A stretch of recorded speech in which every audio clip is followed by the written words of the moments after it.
Welcome to Sterling Residences 1. This is located at Sabang, Naik, Cavite.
Hi guys! Good morning! Welcome back to our channel. My name is Catherine Alpizar, your assigned property specialist for today.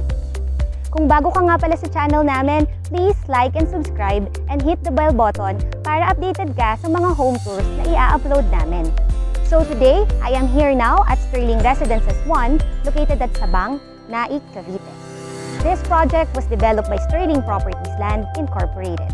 So for today, I will show you one of the available units here, which is the Sicily Single Attached.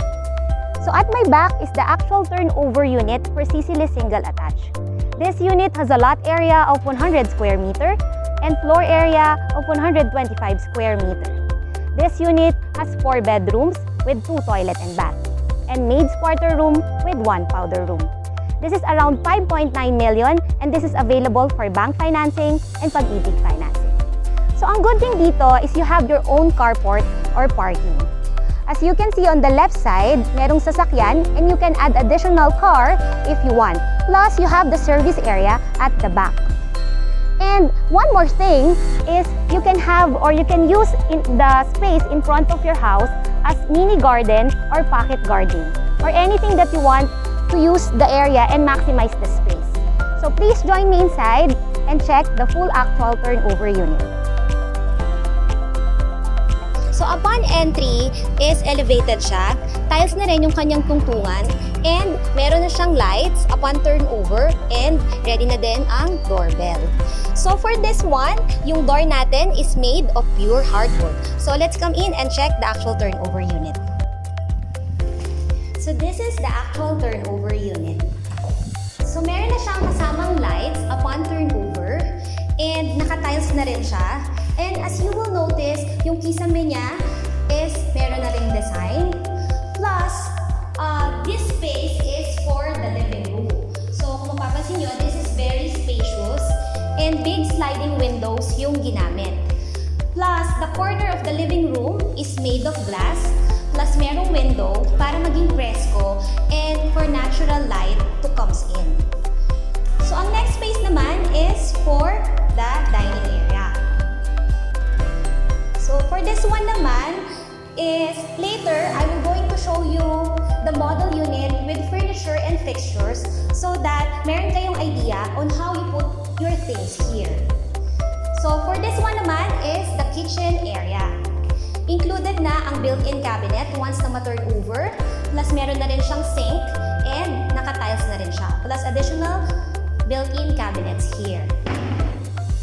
And ang good thing dito is meron kang access going to service area na na-mention ko kanina. Plus, you have the lavatory here. Okay, so let's go to the powder room. So, powder room siya, it is because wala siyang shower. Meron lang siyang toilet bowl, naka-tiles na rin yung kanyang flooring and the wall. And may kasama na rin lavatory or sink. Plus, PVC yung ginamit sa kanya para hindi mabulok yung door. Upon turnover, meron na rin kasamang fire alarm. And ang good thing dito is meron na din ready for electricity and water once na mag-turn go to the maid's quarter room. This is the maid's quarter room. So, ang good thing dito is merong personal space si helper. It's because meron siyang personal bed here. And meron siyang personal toilet and bath na meron na din shower. And meron siyang space here to put her things, his or her things dito sa space na to. So, very, very spacious talaga for the helper. So, ang advantage nito is upon turnover is complete finish na siya. And then, once na makomplete nyo na yung DP or yung down payment, plus meron ng approval ng bank or pag-ibig, is makaka-move in na kayo right away. So, please join me upstairs to check the 4 bedrooms. So, the stairs is gawa sa semento and naka-tiles na rin siya upon turnover. And the railings is combination of wood and steel. So, let's go upstairs. Let's go upstairs. And so, this one naman is meron siyang window and some of this is made of glass. It is because para maging natural yung flow ng air and for additional light din, especially in the morning. So here is the first bedroom. So the first bedroom is meron ng built-in cabinet plus high ceiling siya. And then, ang turnover niya is vinyl, yung kanyang flooring. Plus, meron kang additional window here. Meron kang window here. And let's go to the second bedroom. So, the second bedroom is almost like of the first bedroom. Meron siyang built-in cabinets here. Plus, vinyl na rin yung kanyang flooring. And high ceiling as well. Plus, window here. Let's go to the third bedroom. So the third bedroom is almost the same of first and second bedroom. Meron tayong built-in cabinets here at the back of the door. Plus, meron ding window and the deliverable is vinyl as well, plus high ceiling. The only difference is yung position ng windows and the position of the cabinets. But most of the space and the size is actually the same. So let's go to the master's bedroom or the fourth bedroom. So here is the fourth bedroom or the master's bedroom. So as you will notice, yung kanyang corner is made of glass plus additional windows. Kamukha siya nung sa living area. It is because to look it classy and plus for natural ventilation. And of course for the lights din. So ang maganda dito is meron siyang big built-in cabinets here. Sa 4 na bedrooms, si master's bedroom yung pinakamalaki. And one more thing is meron kang access going to balcony or the veranda. So here is the balcony.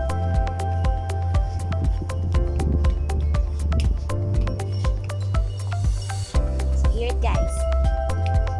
One more good thing is that meron siyang toilet and bath. So here is the toilet and bath. This is almost complete. So, meron na siyang shower fixtures, plus you have the toilet bowl, and meron na siyang lavatory or sink, plus naka-tiles na rin yung kanyang walls, and plus the flooring. And for the ventilation, meron siyang window here. Plus the door is made of PVC para hindi mabulok. So, for the last one, we have the common toilet and CR for the second floor. So, this is the common toilet and CR for the second floor.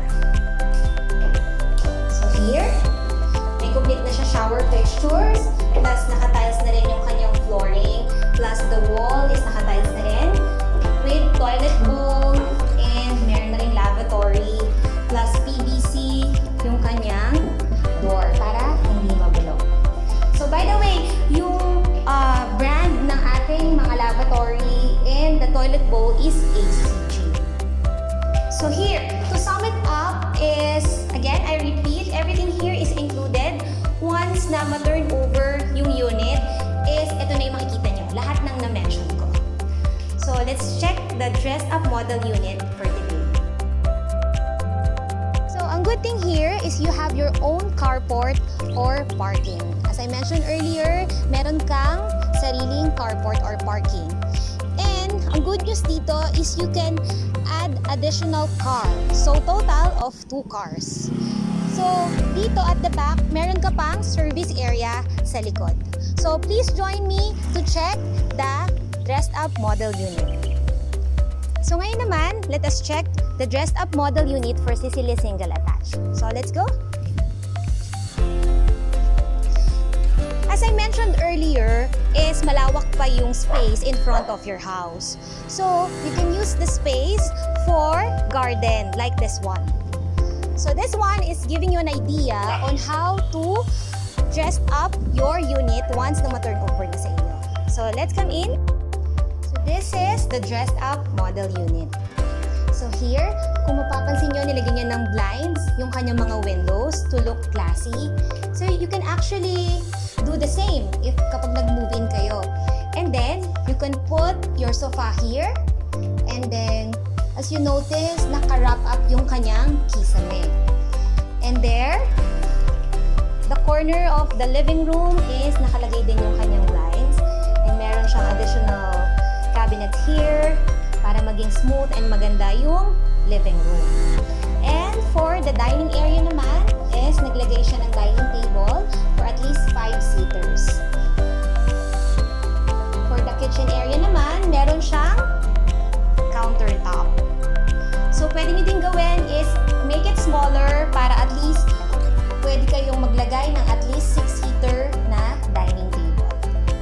So here is the refrigerator, the space for refrigerator. You can do it as well.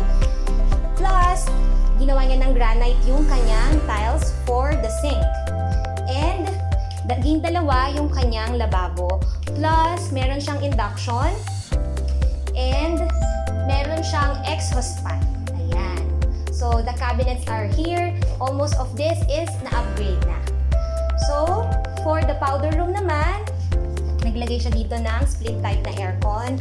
And for this one naman is very natural or earth color yung ginamit.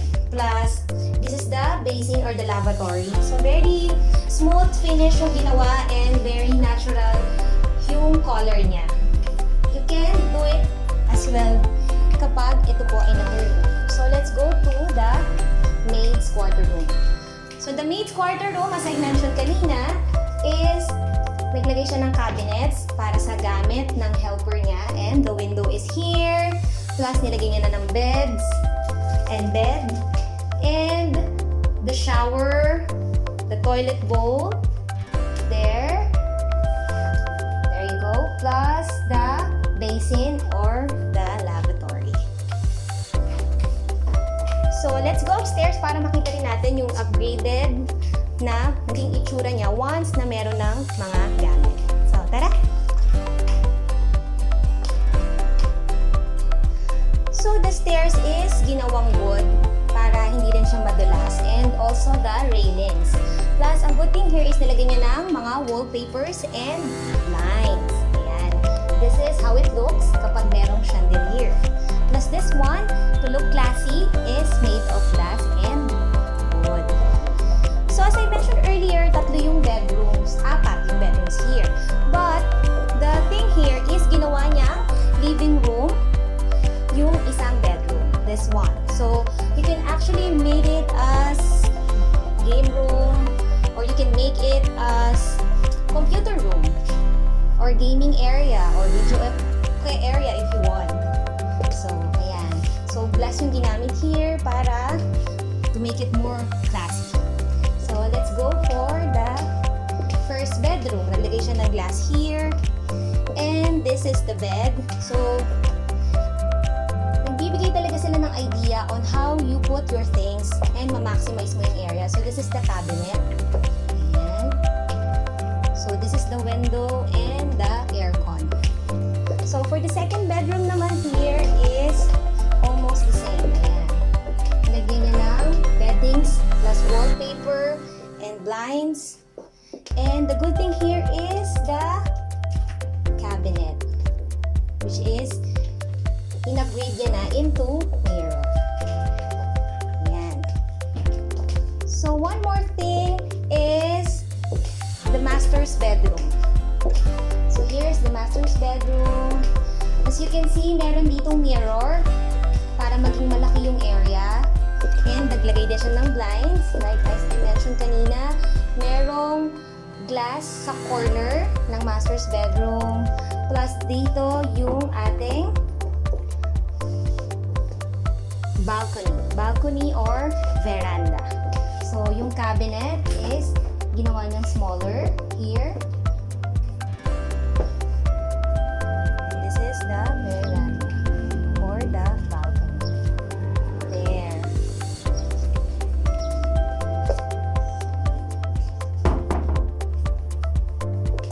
So for this one naman is in-enclose niya yung kanyang shower. Very upgraded na to.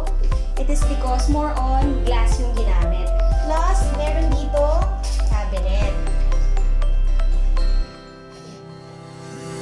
To look classy, there is the cabinet here.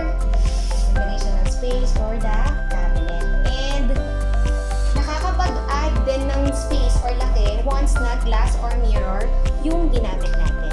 So, pwede rin natin gawin na maging ganito yung unit natin once na ma-turn over. So, thank you guys for watching our Sicily house tour for today. So, if you have questions or concerns, please feel free to send a message, and please don't forget to follow and like and subscribe to our YouTube channel, Amazing Grace Properties. So, once again, thank you and stay safe. Bye-bye!